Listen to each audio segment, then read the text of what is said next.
I feel like part of this is trying to figure out which is the right thread to pick up and start pulling to tell this story. But I'll start a little bit earlier for me and tell you a little bit of my background. I first of all was born down in Southern California, but I was about 7 years old when my parents moved up here into the area, and we absolutely loved it. My dad was starting a company in wholesale distribution of automatic gates and security equipment. So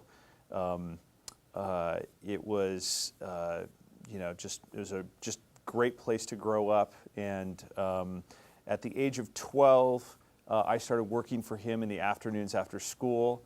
He knew nothing about child labor laws, nor minimum wage laws, but it kind of worked out for me. And so after some years of doing that, and I was sort of doing operations and marketing and a whole bunch of different things. I mean, it was a relatively small company, very tough business. Like it was a place to learn what industry not to be in. Okay. I learned a lot of really incredible things from my dad. Part of it was grit and sticking to things even when they were really, really hard. One of the other big things that I learned from him was how much relationships mattered in business, because there was a finite set of customers out there, and so it was, we were dealing with 18% gross margins, commoditized product. You could get what we were selling anywhere else. It was all about relationships. It was all about building relationships and delighting your customers and making them, actually helping them see how very special they actually were to you. So anyway, that was a very formative experience. It was, I think I was 22 years old when I had the strange experience of going and negotiating the sale of his company to a larger competitor. And it was just, tough times in the industry, and we had fought our way through a lot of stuff, and just needed to find a buyer and needed to find, a place for the employees and for the company to go. And my dad didn't get, immensely wealthy off of that company, but he made a little bit of money off of it and made some money over the next few years during his payout as he worked for the new acquirer. And so that was a very interesting experience, and loved working with him. But I didn't go with the acquisition, and I was on to something new. And we had incubated something around this internet thing that we were so intrigued about while we were working on this automatic gates and security stuff. And so suffice it to say, to try to make a long story short, the first thing we were really working on was a bit of a payments business. I say my career's largely been at the intersection of finance and tech, and that was kind of the first time finance intersected. This is before really PayPal and Stripe and all of those. And so we had all of these, we were kind of doing websites for political campaigns, political parties, those kinds of organizations.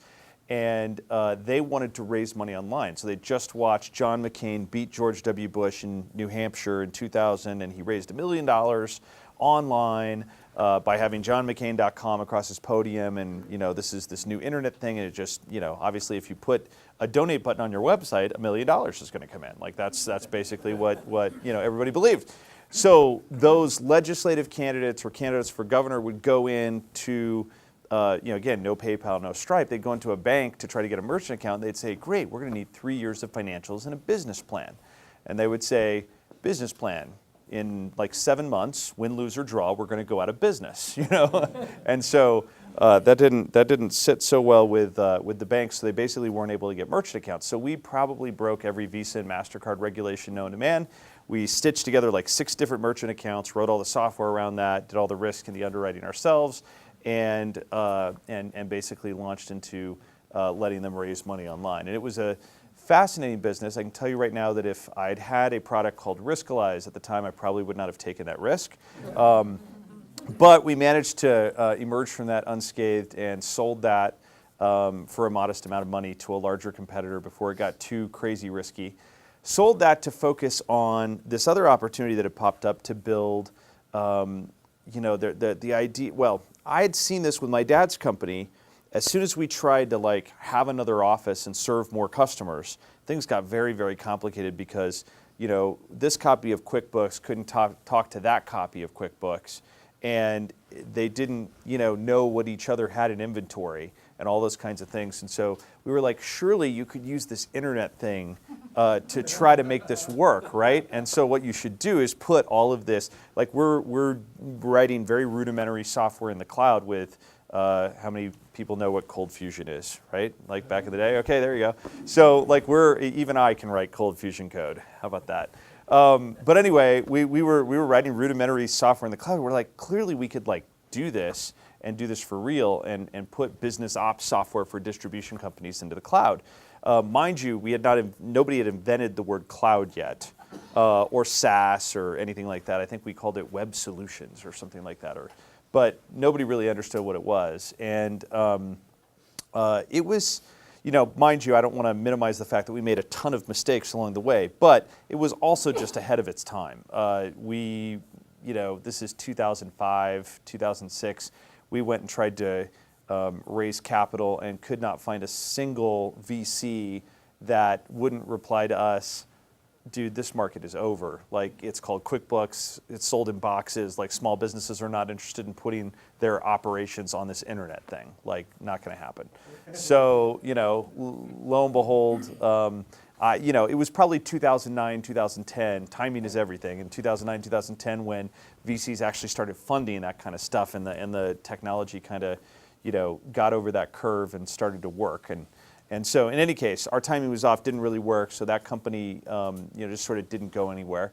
So I was trying to figure out what to do, was married, had a mortgage payment to make, got recruited to run global product for a division of Options Express, which is an options brokerage firm. And they were based in Chicago, and I was able to make a clever joke about calls and puts in the job interview, and so they really kind of came after me and wanted me to go there. And I said, look, I don't really know a lot about options. I know a thing or two. I've done some trading, but I don't know a ton about options. They said, we've got all kinds of people who know about options. We don't know how to ship technology products. So I joined as head of global product, and so that was a really interesting gig. That was 4 years. And I was struck during that period of time by two things. First of all, the organization was a really, I mean, it was a division of this broader company, and it was just a very interesting organization to work in. There were a lot of things that I learned that I didn't want to see in a future organization that I might ever run in the future. You know, and there were a bunch of great people and a bunch of great things about the organization too, but just some really interesting things that I learned there. The other thing I was struck by is just how poorly the average investor thought about the concept of risk. And it was just really interesting to me that I guess I would put it this way, we tend as humans to sabotage our investing, right? It looks a little bit like when markets are going up, we feel more optimistic, we feel excited, we want to put more money into our accounts, we want to put more risk on, we want to invest more. And then when markets inevitably pull back, we start getting fearful. We start making bad, emotional decisions, that fear-driven decisions. We sell at exactly the wrong time, right? We take risk off, we take money out. I remember a couple years ago sitting in a Hampton Inn somewhere, I have no idea where it was, and my room wasn't ready, so I'm just sort of sitting there, and I kind of fade into the background, and the two people at the front desk, she's trying to fill out her 401k paperwork and get signed up for the Hampton Inn 401k plan. And she says to him, what investment option should I choose here? And I believe this was like 2013, right? So the stock market is going like this. And she goes, what investment option should I choose here? He goes, oh, pick aggressive. It has been kicking butt recently. You know, and I listened to that for a second. I was like, that's kind of funny. And then he goes, mind you, at some point it's not going to kick butt anymore, and that's when we'll switch to conservative. You know, if that doesn't illustrate for us like what we do, right, as humans, Warren Buffett, I think, kind of said it best. He said, investments are literally the only thing that the American consumer refuses to buy when they're at their cheapest and only wants to buy when they're at their most expensive, right? Is there any other consumer product that we have that mindset about. And so that just kind of struck me when I was at Options Express, because you just have really, you talk to a lot of different customers, and the ones who were really professionals and really understood what they were doing had a very different view of what risk was compared to the average investor. And so let's see. Woven into this story somewhere along the way, in 2004, I had the crazy idea to run for the Sierra College Board. And so that was interesting. Served on the Sierra College Board of Trustees here locally for 12 years. From 2004 to 2016. I was released on good behavior about a year ago. But that was a fascinating experience and a lot of fun. And so I was on. I met one of the NCTV folks earlier tonight. And, I remember doing a debate with my opponent on NCTV probably 12 or now 13 years ago. So anyway, a lot of fun there. Somewhere along the way there, I had met Mike McDaniel, who you may know that name, but is a financial advisor here in Nevada County. And then also along the way met Dr. George Rebane and his wife Joanne, who are here in the audience tonight. And I just remember at some point saying to Mike, it's crazy how the average investor thinks about risk. And he said to me, if you think that's crazy, you should see how their financial advisors think about it. And so, I remember him, my recollection, everybody's recollection is probably a little bit different. I remember him saying, George has done some really interesting work around how to understand how much risk somebody can truly handle. I think you should take a look at this and figure this out, or check this out. And so, so we started having, I don't know, what we call them, drawing sessions at your kitchen table, with me learning a little bit about this stuff. And I definitely I can be a little bit dangerous when it comes to math, but only a little bit dangerous. I'm better at technology and far better at maybe business and product. And so, but I really saw a seed there that I thought might be interesting. And so, George and Mike and I talked, and eventually, after a few different false starts, decided that this was worth building a company around.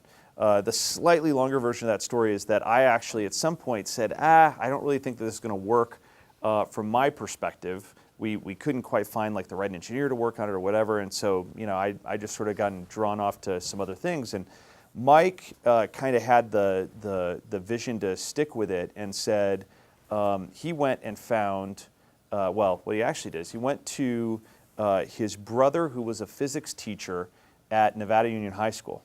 And he said, I need to talk to the smartest student who has ever come through your class in recent history. And without a moment's hesitation, he said that would be Matt Pistone. And Matt, at that point in time, was a physics grad at UC Berkeley, was working at Lawrence Berkeley Labs doing nuclear detection projects for the feds. And Mike pinged him and said, hey, we've got this really interesting thing that George has developed. We'd like to try to build a prototype around it. And I call it the world's ugliest prototype, just to make Matt a little bit mad from time to time.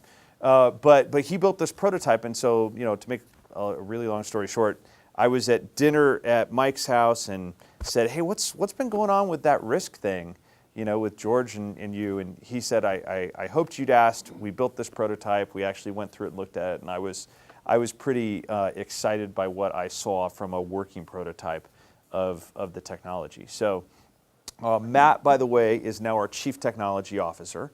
And just to totally wrap the bow around that, his teacher at Nevada Union High School is now an engineer at Riskalyze who works for him. So, as the world turns. So in any case, that was the fall of 2010. We started thinking about this. Okay, we're going to maybe go off and start a company around this, and I spent a lot of time trying to drill into the strategy of, I had a good understanding of what we had and what we were going to start with, and what we had to work with and where we were going to build from there. But the real question was, what was going to be our beachhead? Because we had to turn this into revenue in a fairly reasonable time frame. we started out raising about $450,000 or so, and we did that the really hard way, $25,000 and $50,000 at a time from friends, family, largely a lot of financial advisors who could sort of see the promise of the technology and what it was going to deliver to them. And so we started working on sort of, but before we could actually get to raising the money, we had to figure out like what was going to be the strategy. What was our Normandy beach going to be, right? And that's kind of what I called that phase, was like figuring out what is our Normandy beach going to be. I can't quite say that we got it wrong, but we had to make a pretty big shift in strategy. So it's kind of an interesting story. So we work on this, and basically I remember saying at some point, I don't think great financial advisors are going to road test brand new risk technology on their clients. And Mike said, that is absolutely right. I'm a financial advisor. I would never road test brand new risk technology on my clients. Like, your clients are your most precious thing. Like, you're just not going to do that.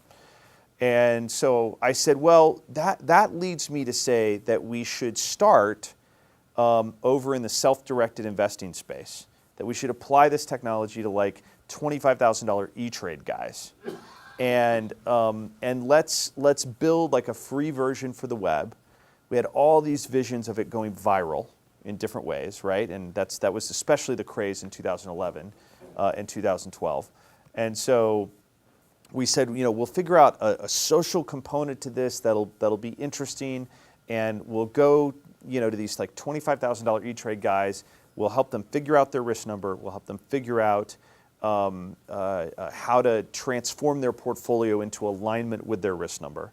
And we'll try to create this social component that gets them to share it, and it'll grow this big network of users who love using it to figure out how to invest for themselves the right way.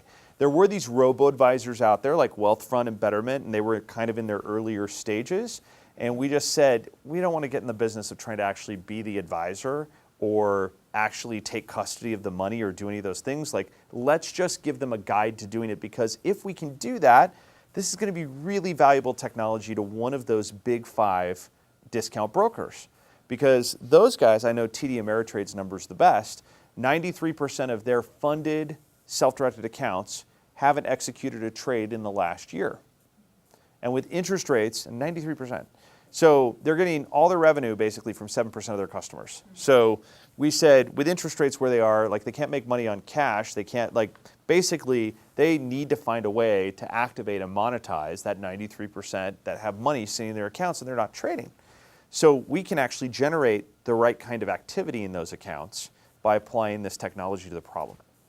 So that was the thesis. That was what we set out to do. So we launched the company in 2011. Mike is still a full-time financial advisor, has a pretty large practice, can't really be operational in the company. He and I talked like every single day, but so he very much earned his co-founder status, but couldn't take a role, couldn't take a title, couldn't have an office, any of those things. And so, in any case, he continues his financial advisory practice, and it's me, it's Matt Pistone, who at that point I believe we called him our director of core technology, and a guy named Levi Nunink, a really great front-end engineer, who we called our director of engineering. So there you go. That's the 3 of us. And so we set out in March of 2011 to start building this company. So everybody today walks into one of our offices and sees our hexagon logo, which is plastered all over the building and built into conference tables and in all kinds. And hexagons are very usable shapes, right? So it kind of works, and it's a fun logo. And everybody goes, "Oh, tell me the story behind the logo." And I always say, when we started, there were 3 people in the company. 2 were engineers and knew how to write software. 1 of them was not. Guess whose job the logo was? You now know the limits of my abilities with Adobe Photoshop. So in any case, we got the thing rolling. I was out working on business development because the idea was, what we're building was this product to get out there to the self-directed guys, and that we need to go do the deal with one of these big discount brokers and try to license the technology and get that done. So worked a lot on product, spent a lot of my days working on product, shaping that, shaping the vision of where the product was going. We started off with the patents that George contributed into the business as an investor, and built a lot of the questionnaire technology that would help us dive in and understand how much risk the client could handle. Then we built some technology to convert that into what we called a risk number. We built technology on the flip side to look at investment portfolios and all the different securities that might be in an investment portfolio. And we started out with just like stocks and ETFs and mutual funds. Today it's almost 250,000 securities and strategies that are on the platform. But we started off with what we could get a simple data feed for, right? And so then we built the technology that could translate what we knew about that portfolio back into that risk number concept. And then we could drive this alignment where on a 1 to 99 scale, the client could go through this process and say, okay, I'm a 45, that's how much risk I can handle. And then the advisor could build them a portfolio that's a 45. I'm getting ahead of myself because in this stage, we're talking about self-directed investors. So the self-directed investor could throw in their own ETFs or stocks and build a portfolio that's a 45, okay? So that was the general idea.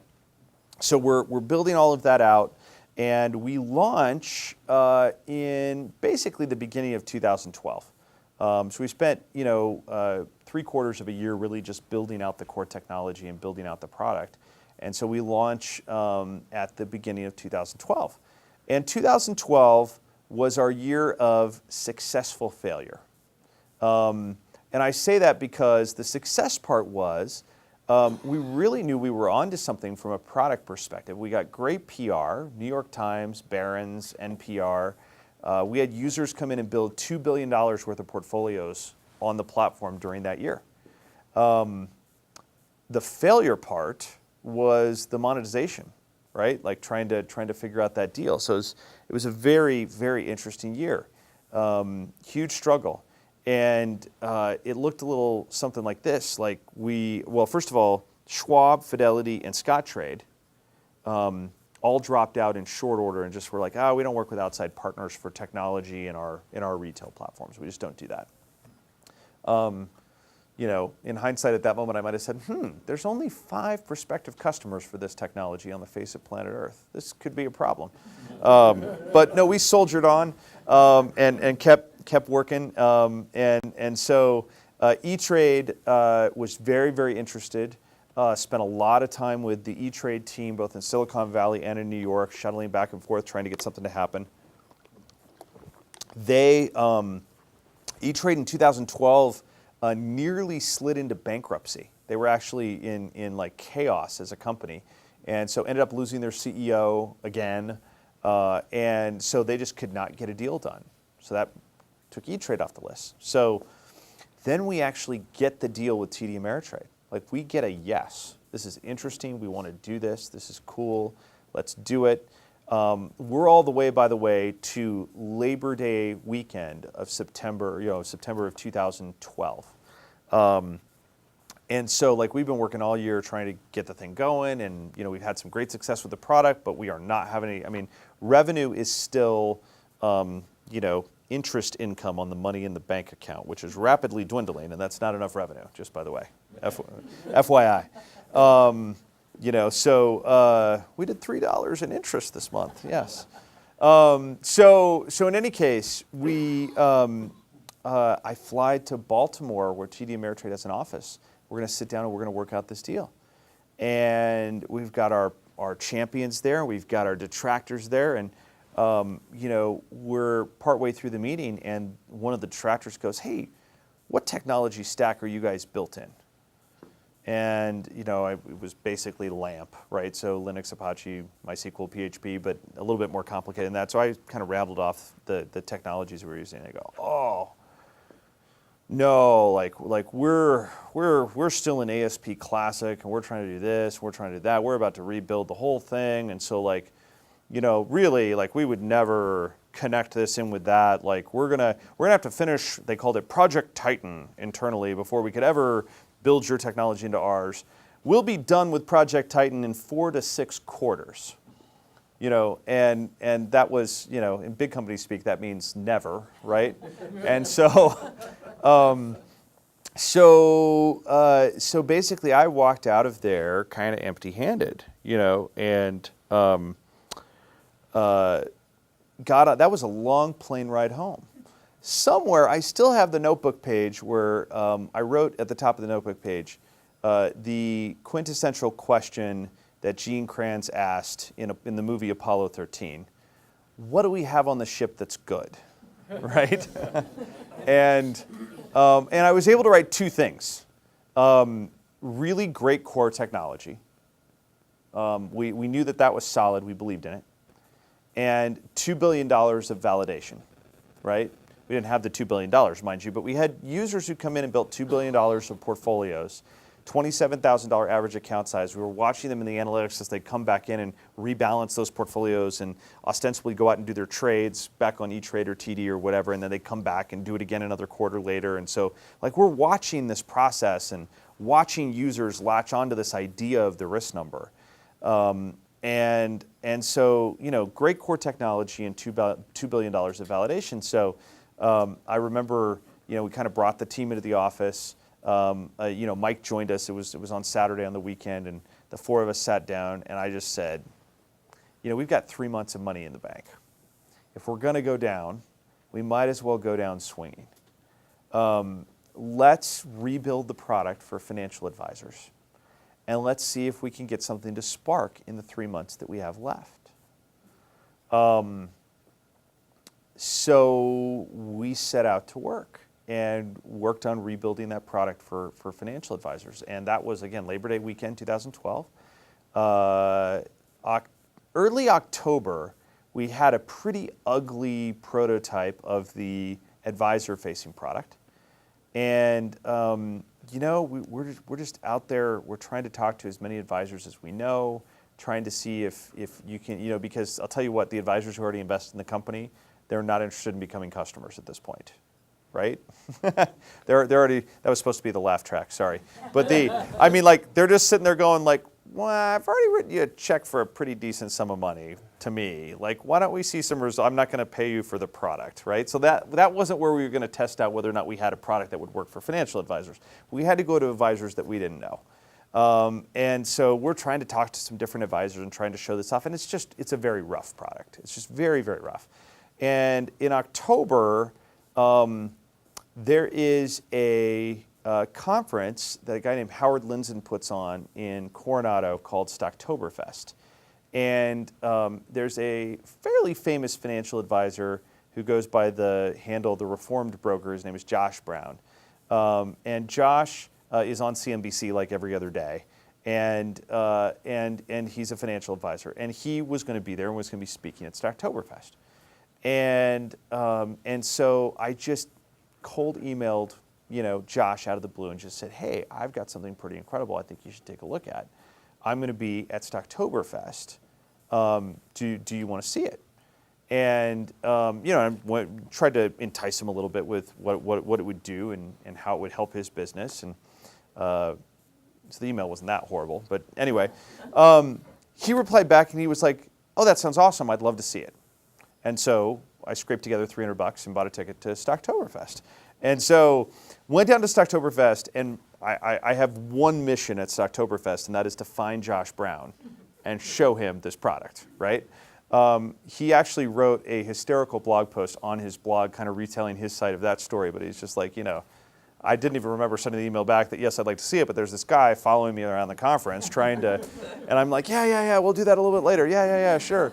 And so finally he just, out of sheer, he probably was sitting over there praying that I would forget who he was, but he said, yeah, let's go see it. So we're in this movie, the conference is being held in this movie theater, and we leave the big movie theater and go over to this little side movie theater. It's a 2-theater spot, and we sit down there, and I open the laptop up, and I take him through the product.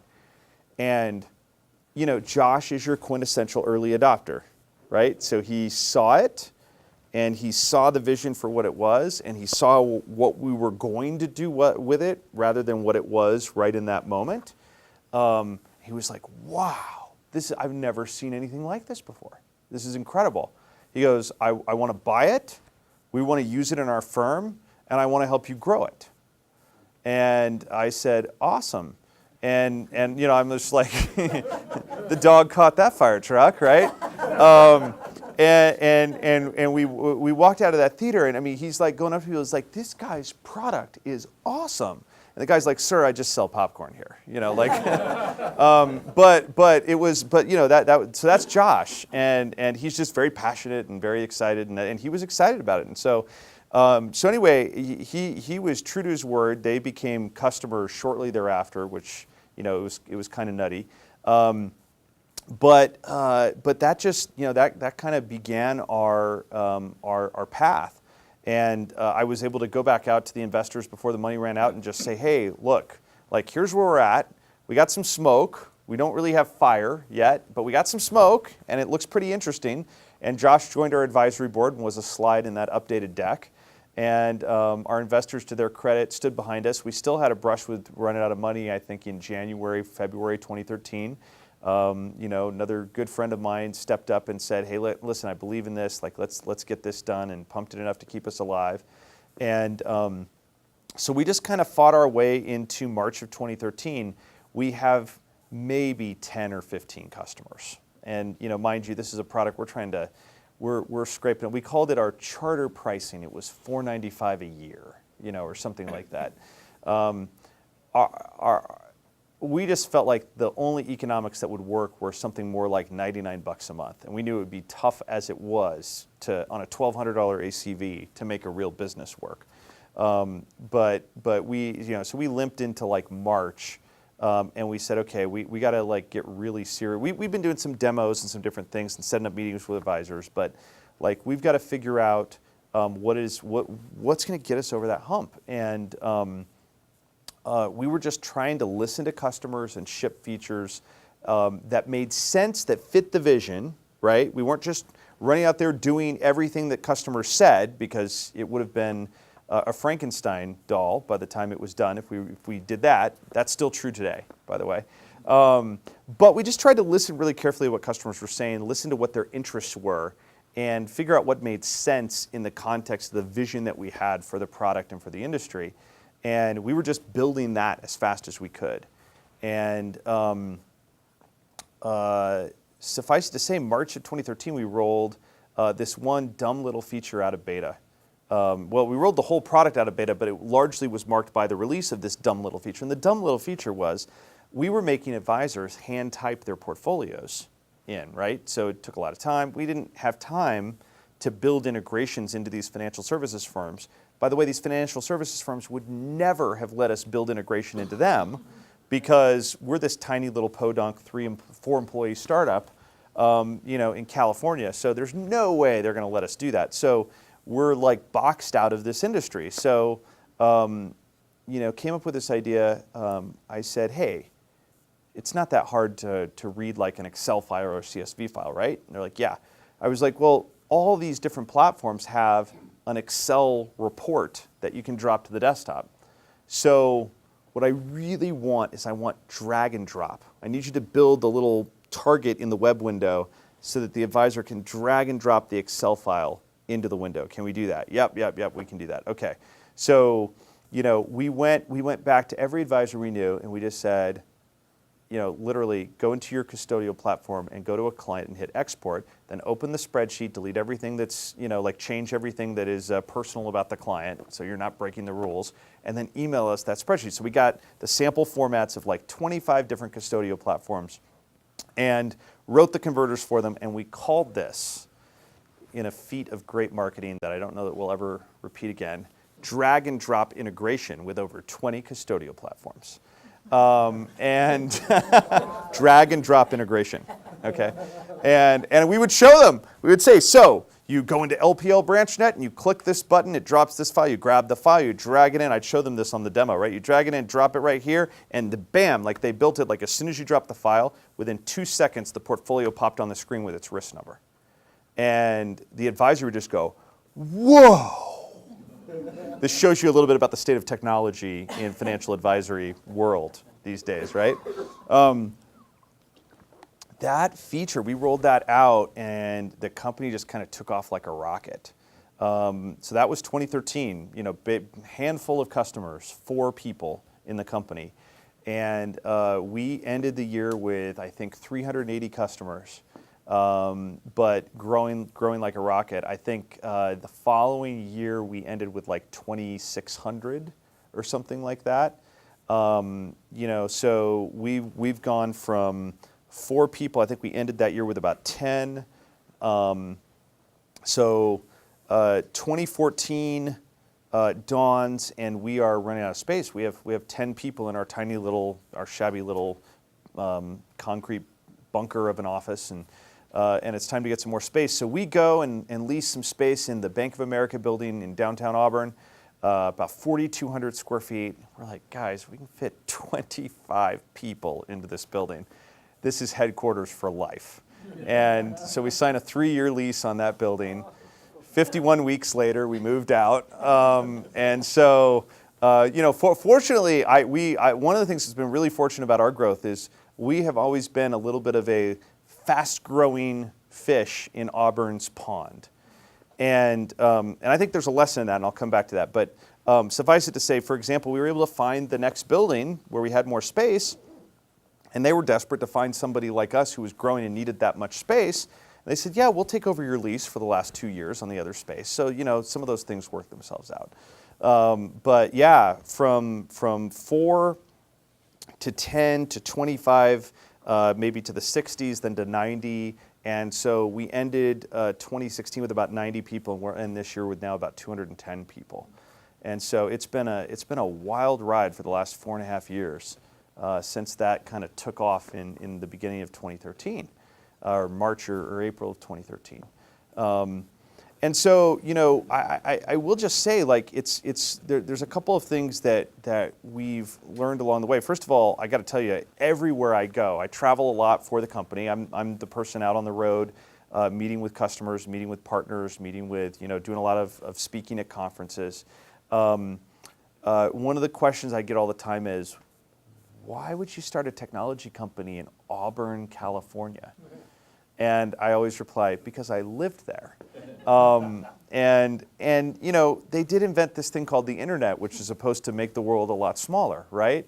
But all in all, we have, and I know I'm preaching to the choir here, we have a lot of distinct advantages here. I can think of a few off the top of my head. How about engineers who don't quit after 6 months to take the next higher offer from Facebook, you know? How about not having to compete with Facebook for salaries and compensation? We pay well, and we love paying well to be an employer of choice in the area, but we are not in a position where we have to fight with Apple and Google and Facebook. And yet we can find great talent because what we found, this is a profile that we found over and over and over again, is great engineers who perhaps were working in the Bay Area, and you know, they start figuring out that there are other things in life, like maybe getting married and having kids, and you're not going to do those very well in the Bay Area. And they kind of feel like they're selling out, and they move up here, and they go to work in government or healthcare or something like that, doing a technical job, but working outside of what they feel is their field. And we go spearfish them right out of there and say, how'd you like to work for a real technology company here in Auburn, California?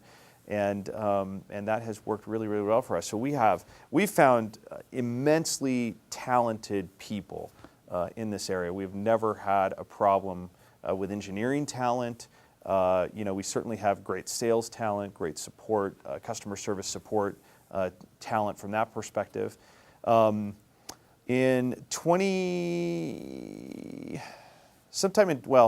for most of 2013, I was East Coast support.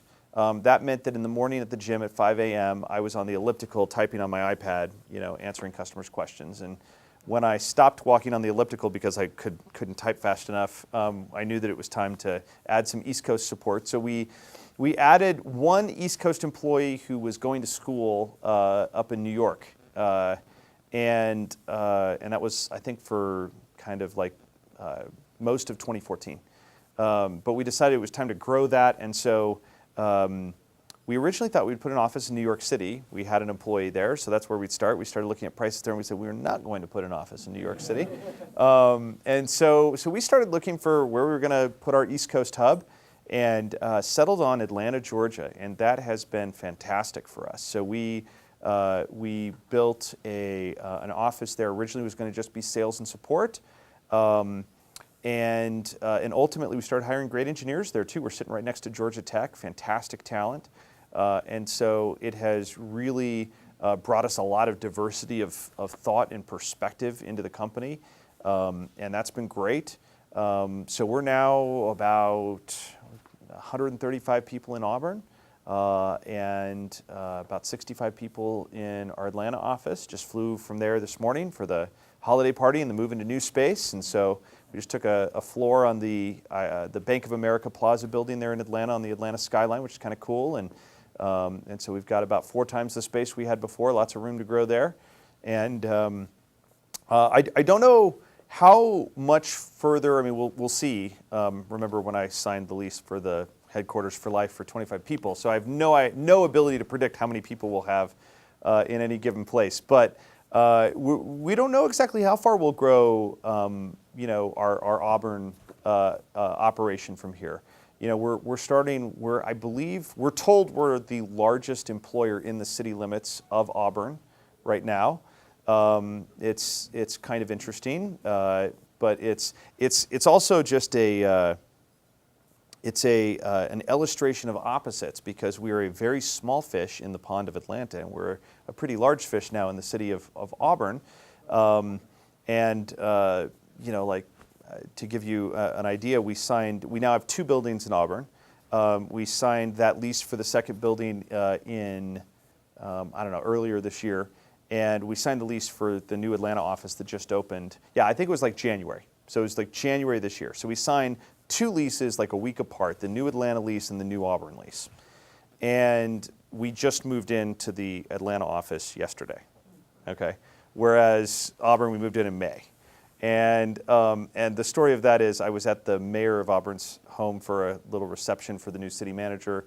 And the city planning director comes running up to me and she says, "Have you seen the parking crisis at your existing building on Elm Avenue?" And I said, "Bernie, I live the parking crisis. I go to work there every day. We can't find any place to park." Yes. She goes, we get like 15 complaint calls like every day from everybody around your building. I'm like, I know, that's because we have 110 people in a building that can park about 75, so I get it. I said, hey, we just signed a lease yesterday, so the permit application is on your desk, and that permit was issued Monday afternoon. So there are a lot of benefits to starting a technology company where our governments are actually responsive to people, and where they actually are thoughtful about, and I'm not trying to knock the city of Atlanta, but we're just a very small fish in a large pond there.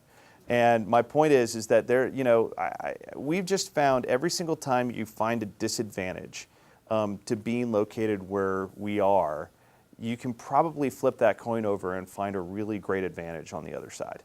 And so I just kind of, especially in this day and age, the internet has shrunk the world. I can be on the other side of the country in a day if I need to be. And so I just don't really buy into the idea that you have to be in one of these big tech centers to make things work. And I'd like to think that we're proof positive that that's true. So I saw a hand, and that kind of brought me to where I was going to ask for questions anyway, so that's fantastic. All right, we've got a microphone to capture the question. It's right over here. How are we doing?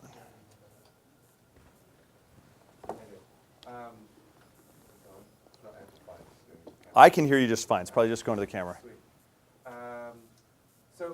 At my previous company, it was a startup, and our angel investors didn't care that we were sort of all remote. I was we had someone in New York, we had someone in LA, and then we got a Series A from a big Silicon Valley firm, and one of the conditions was we all move to Los Angeles. Well, they wanted to move to the Bay Area, right? But compromise, the CEO lives in LA, and we moved there. And that was pretty prevalent. Like, we asked around, we tried to find, because we wanted to be distributed. We all wanted to stay where we were. Certainly, none of us wanted to live in LA except the CEO.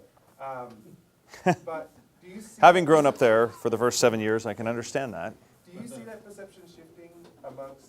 I mean, I don't know how much you sort of talk to, the investors in it. Yeah. It sounds like you were mostly bootstrapped and privately invested. That is true.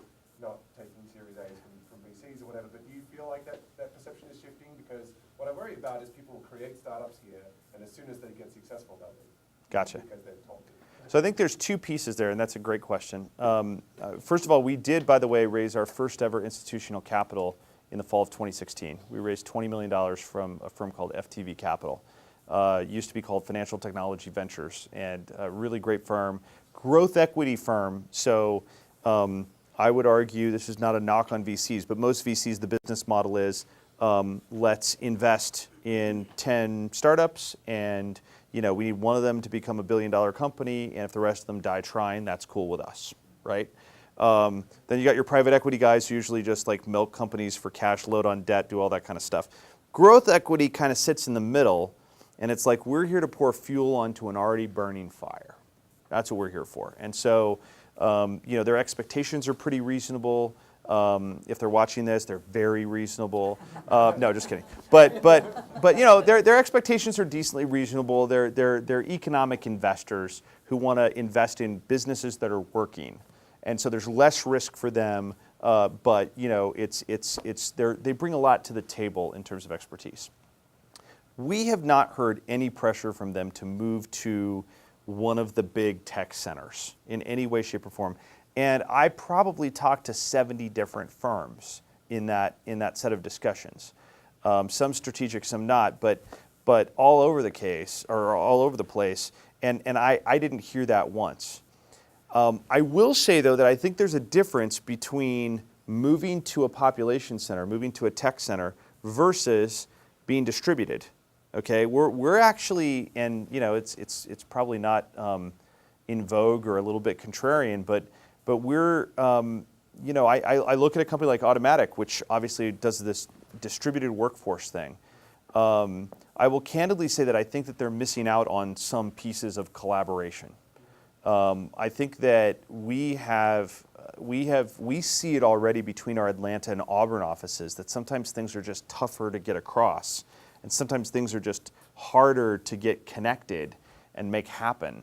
As companies grow, the best organization in the world is a single person organization, because there's total communication, total alignment, absolute collaboration, right? It's when the cell begins to divide and the organism begins to get a little bit more complex that things start to get more complicated. And so at the beginning of our company, things were really simple. We had this thing called Team Lunch, and every couple of weeks, I'd grab sandwiches for Levi and Matt and Mike and I, and we'd sit down and have lunch and talk about what we should do and drive alignment. Today, Team Lunch is a much more complicated endeavor. We do it every 6 weeks. We video conference in 2 other offices. We bring in lunch for all these people. It costs us something like $25,000 in salary to shut down the company for an hour and a half, to do this whole thing. But it's an absolutely necessary part of just trying to stay on the same page. And that's where we've got buildings filled with 135 people here in Auburn who are only 4 minutes apart from each other, and 65 people in Atlanta. I don't know what we would do, honestly, if we were 210 people completely distributed. I think we'd miss out on a lot. So I'm a little bit of a contrarian on that, but we actually avoid remote like the plague. We've done it for enterprise salespeople who are basically on the road most of the time anyway, and just a few key opportunistic hires. But frankly, when I look at the opportunistic hires that we've done, about half of them have worked out and half of them haven't. Yeah, I think the main reason Automatic remote is just that's how it started. Yeah, that's how it started. Absolutely. They were like, let's try to make it work, because it was an open source project. Yep. And they already had people in, they're like, do we try to convince this person to come in from Belgium? Right. Or do we have it? And so if that's your DNA and that's where you're at, then you're better off probably doubling down on what you are, right? And working, doing the mitigating things that you need to do to make it work. For us, we found a lot of usefulness in being able to stand up, walk down the hall, and talk to somebody. And there are times where literally the other day, there was this thorny internal systems problem that was going on, and my eyes were just glazing over as our director of internal systems was trying to explain this to me over the phone. I'm like, dude, you're sitting 4 minutes from here. Like, can I come to you or can you come to me? And he's like, be right there, right? And 10 minutes later, we walked in, we started diagramming on the whiteboard and figured it all out. So I do think that there's something to person collaboration, but I think you got to work with what you've got, without a doubt. Any other folks have questions? There's one. Should we get the microphone to you? Sure.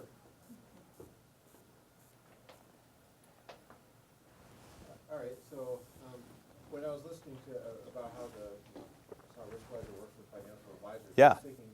I was thinking a really big problem might be how do you actually, how is that number actually, how is it trustable, how is it actually inspiring financial advisors to action? Because I was thinking, for example, in the .com boom, for example, here's Warren Buffett, one of the best investors in history, saying that, things are very wrong right now, and basically nobody listened to him. Right. Same thing, before the housing bust. And so I'm thinking, okay, as a financial advisor, I have a stock portfolio, everything's looking really good, and all of a sudden this risk ledger number shows up saying, that this may not be working out too well. So how do you present it so that Great question.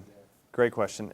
So first of all, we didn't try to take the position that one portfolio was wrong and one portfolio was right. We just tried to take the position that this portfolio had this much risk. And that doesn't make it a good portfolio or a bad portfolio. It just means that it needs to be aligned with who the client is, right? So the only reason that a 75 portfolio is bad is if it's what you're giving to a 45 client, right? So we're not passing judgment on what you're putting in the portfolio. We're just helping you get it aligned with the client. And that's very much in the advisor's best interest, because the advisor doesn't want that client getting frustrated or getting blown out and leaving them. So that's one piece of the puzzle. Sorry? Oh, okay. No, I was just thinking, do you base risk on past volatility, or is it something else? Yeah, so we bring every security onto the platform. We have all the pricing data that comes in for all those securities, and we get updates on that obviously every night. So we build a return and volatility model for each security.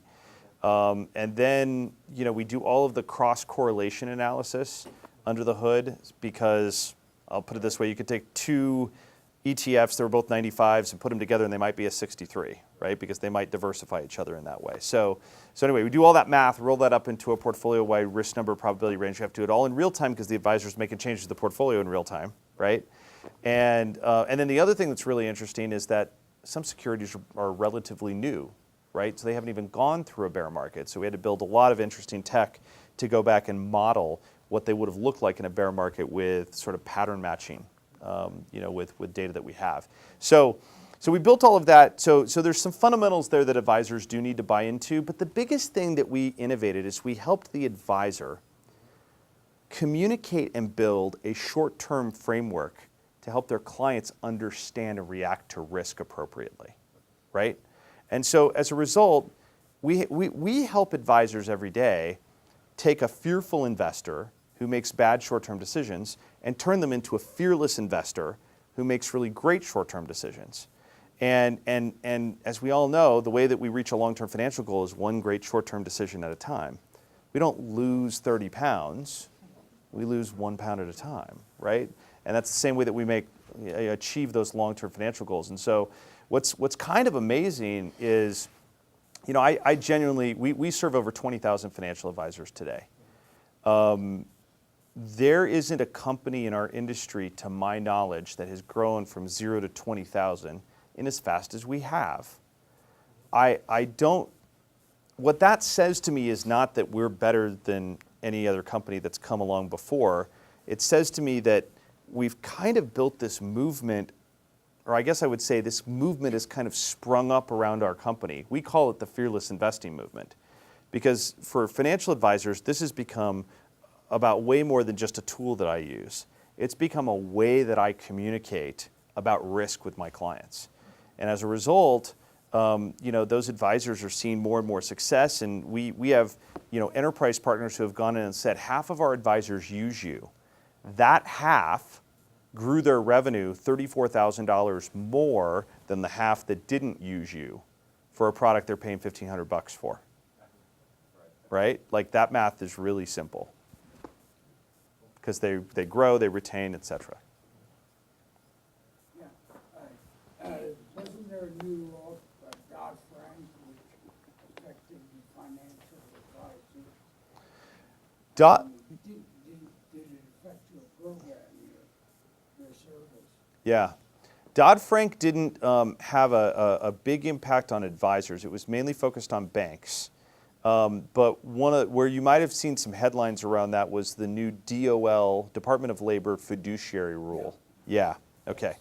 So that's definitely been an interesting one to navigate. It has been a tailwind for us. It's actually really helped us a lot in that a lot of advisors said, okay, basically I have a duty under this new Department of Labor fiduciary rule to figure out how to document that what I'm doing is acting in a client's best interests.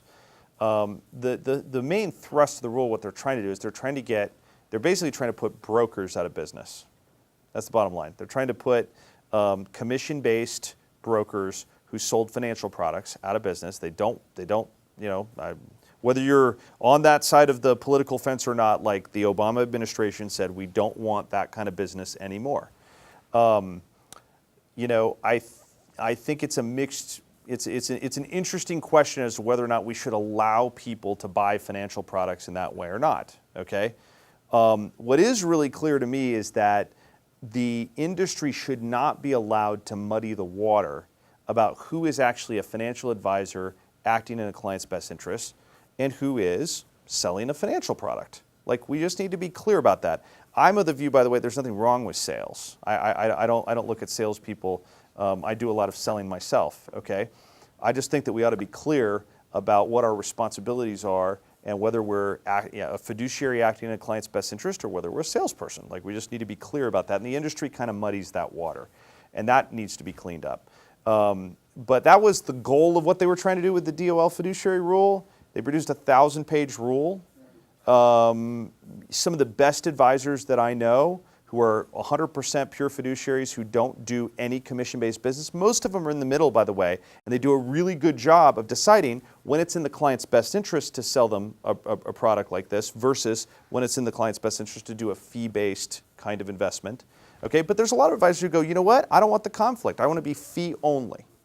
And some of those advisors that I know who are fee only looked at the DOL fiduciary rule and said, I have no idea how I'm going to comply with this. So the new administration that came in froze it, delayed it. We'll see what comes out of it. My hope is, at the end of the day, the core thrust of let's be clear and honest and let's act in the best interest of clients is right. We can probably accomplish it in less than 1,000 pages. And our hope is that the SEC is actually going to come in and apply this across the whole industry. The Department of Labor, basically the Obama administration couldn't get the SEC to do this, so they had the Department of Labor do it because it was under their executive branch control. So it only applied to retirement accounts. We need a uniform rule that makes it really clear how all this needs to work, and we need it to come from the SEC. So that's our hope. At the end of the day, it certainly hasn't hurt us. In some cases, I think it's probably helped us because advisors have stood up and said, I got to figure out how to document that I'm acting in a client's best interest, and this tool helps me do that. Yes, sir. Happen to have the mic. Okay. Really tactical question. Yeah. Speaking of sales, can you walk through the use case? How do you actually sell a subscription Yeah. to a financial advisor? That's a great Do you question. sell off the page? Do you? Yeah. How much human interaction is Yeah. involved? $1,500 is not a lot of top line. Yeah. So how do you find that balance so you're not spending 2 years to return that investment when Yep. you've got a complicated sales process? Absolutely. Great question. One of our biggest challenges early on was trying to figure out how we were going to do that. Financial advisors are not a self-service market. You can buy Riskalyze on the website. We have an activation desk that then needs to verify that you're a licensed advisor and blah, blah, blah, because we can't sell it to the general public, or we're in the position of maybe being interpreted to be a financial advisor, and we don't want to be a financial advisor, we just serve them. So it's possible to buy it, and we have advisors who buy every weekend when they can't get a hold of a sales rep. But when we went out there in 2013, sort of kind of brought it out of beta and said, okay, it's starting to grow. We started thinking about that, and we had basically, for lack of a better term, acceptance from the large broker-dealer organizations that kind of held the licenses for their advisors and had some level of control over what their advisors could use. So that's, we kind of started with guerrilla warfare, right? So we have a team of sales development reps. It's a very entry-level job. We've actually moved it up a little bit in terms of we're now hiring folks who are a little bit later on in their career. But it was a very entry-level job. In those early days with the economics that we had and the capital that we had, I was going in and rating like speech and debate clubs. We had a bunch of college students in there who were making that first phone call. So we were just training these young people how to sound professional and training them. And they were like sponges. They could learn about the product. By the way, many of these people are still with the company and have moved on to different roles in the company, and they do amazing work. And they're now 3, 4, 5 years out of college. But we got them maybe when they were a junior or a senior in college, and so they would make that first call. It's not a cold call. It's a fairly warm call. We've usually got some kind of partnership with their broker-dealer or some kind of partnership with some kind of network of advisors that they're in. And their job is to book an appointment with a sales rep. Just talk about, the unique impact and advantage the product can bring to their business. Book an appointment with a sales rep. Sales rep will do a demo. We have a 20-minute pre-recorded guided tour that you can watch in the meantime if you want to get up to speed. If you go through that 20-minute guided tour, is about a 70% chance you're going to become a customer. And so you'll jump onto the demo with a sales rep, and I think we run, the different conversion metrics will change from time to time, but we do 500-600 appointments a week with our sales team now. So we have a out of 200 employees, I would say maybe 65 of them are on the sales team. 75 or 80 are in R&D, and a good chunk of the rest are support, coaching, just helping advisors be more successful with the product. Because one of the things we learned, by the way, we really had to invest in that part too. We had so many advisors. We have a pretty good retention rate, but the advisors who leave, there's one of 3 reasons. We like to call the first 2 God or golf. We haven't figured out how to stop the God one yet. It's the advanced research labs. We'll figure that one out eventually. But they retire. But the third one is they were super excited, slapped the credit card down, jumped aboard, and then they never actually changed the process of communicating risk with their clients. And we do trainings and we do coaching and we do all kinds of things. And human inertia is a hard thing. And so we continue to invest in that. So we have a big coaching team that will jump one-on-one with an advisor and give them a half-hour coaching call anytime they need it. We're just building out this year a new welcome team, just going to be focused on brand new customers coming aboard and do an 8-week program to sort of get them up to speed. Because if we can get you past 8 weeks and you're actually using it, odds are you're never going to leave. Yeah. Follow up if I can. Sure. What about do you have a plan for what I actually refer to, showed you how old I am, the fries with that strategy? The fries with that strategy. Yeah. Cross-sell, Yeah. increasing the revenue base off of the existing customers. Yeah. Over the last 2 years, we have done what is actually a pretty painful thing, which is what I would call broadening the company. And we've been working on this platform that we call Autopilot. We think it's the next generation of how advisors should implement their decisions and keep accounts on track. And we're still very early. We've been building a lot of the technology for some time, so we're still very early in that platform's existence. But if you think about it this way, the core Riskalyze product is helping advisors do 2 interesting things. One is drive that alignment between a client and their portfolio. And the second is actually make the portfolio allocation decisions. So what we found is advisors love pulling a fund out, putting a different fund in, and seeing how the risk number changes, or pulling a fund out, putting a different fund in, and seeing they get a little bit more return for the same risk number. And so they actually use it to make their portfolio allocation decisions. So, drive a line with the client, make the portfolio decision. The third job an advisor really has is I got to go out and implement that set of decisions in the client's account, right? And then I've got to manage that and keep it on track. And that is a really time-consuming manual process for most advisors. And the technology that the industry has come up with to try to automate that is awful. I mean, it's like a 1970s cell phone where you have to select a cell tower before you can make a call. Like that's the level at which it's at.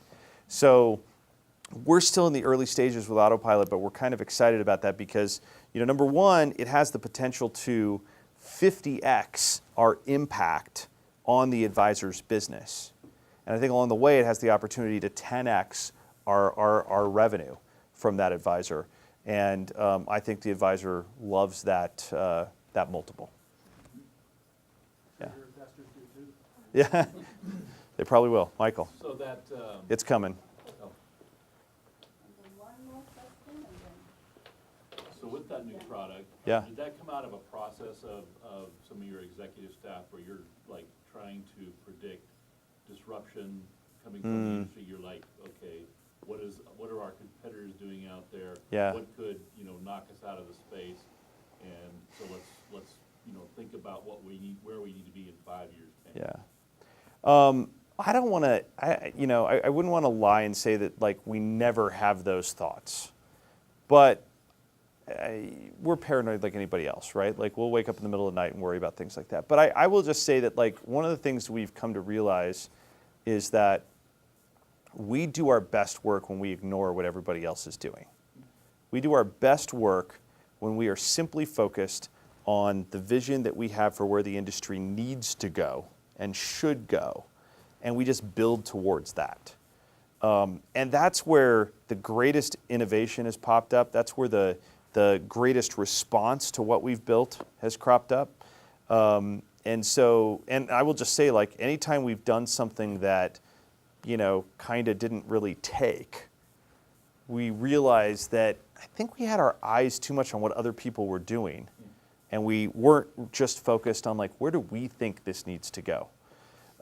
So honestly, the Autopilot platform came from just discussions with our advisors. And it's the age-old discussion of you go in there to watch them use your product, and you watch them go through that process of, like I said, those first two jobs, okay? And then you go, so what's next? What do you do after that? Well, I go over and I have to program tolerance bands and equivalents and replacements and all these different things into this, trading tool. And we're like, oh, how does that work? I don't really know if it's working or not. Well, it's spitting trades out the end that are going off and being executed in client accounts. Yeah, I sometimes wonder if those are right. Because, I'm sitting there flipping a million switches, and it's all on me, and I hope I flipped the million switches correctly because the trades are coming out the other end going into client accounts. So it really came from us just kind of asking advisors, what's next? And so, Autopilot is going to take advisors from thinking at the trade level and move them up past the account level and move them up to the client relationship level and say, hey, look, we'll select your cell tower for you down here, okay? We're going to let you stay up here, and we're going to surface the right actions to you at the right time. And our vision is, 5 years from now, advisors aren't thinking about trades. They pull their smartphone out of their back pocket. Autopilot says, here's 3 clients who the market has drifted outside of their risk number target. Tap a button, and they get back on track. And that's how an advisor, advisors get their value from delivering advice and insight to clients. They don't get their value from typing 600 trades into their computer every day.